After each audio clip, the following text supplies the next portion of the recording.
Hello friends, today we shall discuss some facts about auroras, which are also called as northern lights. Definitely when we imagine some colorful scenery one gets an aurora picture into the mind, so we are inquisitive to know reason behind such natural phenomena. Auroras are the result of disturbances in the magnetosphere caused by solar wind. These disturbances are sometimes strong enough to alter the trajectories of charged particles in both solar wind and magnetospheric plasma. These particles, mainly electrons and protons, precipitate into the upper atmosphere. The resulting ionization and excitation of atmospheric constituents emit light of varying color and complexity.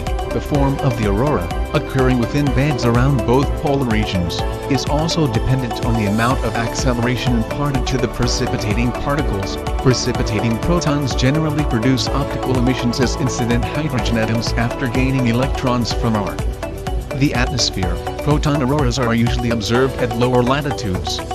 Geomagnetic disturbance from an enhanced solar wind causes distortions of the magnetotail or magnetic substorms. These substorms tend to occur after prolonged spells during which the interplanetary magnetic field has had an appreciable southward component. This leads to a higher rate of interconnection between its field lines and those of Earth. As a result, the solar wind moves magnetic flux tubes of magnetic field lines, locked together with their resident plasma from the day side of Earth to the magnetotail, widening the obstacle it presents to the solar wind flow and constricting the tail on the night side. Ultimately, some tail plasma can separate. Some blobs are squeezed downstream and are carried away with the solar wind.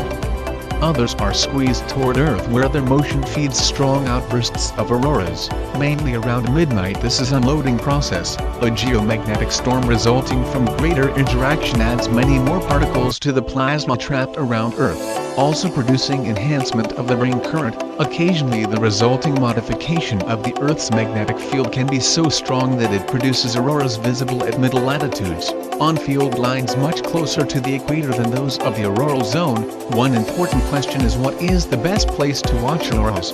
The answer behind is the magnetic south pole is Antarctica. It is near impossible for common people and tourists to reach them, so people watch from North America or Europe.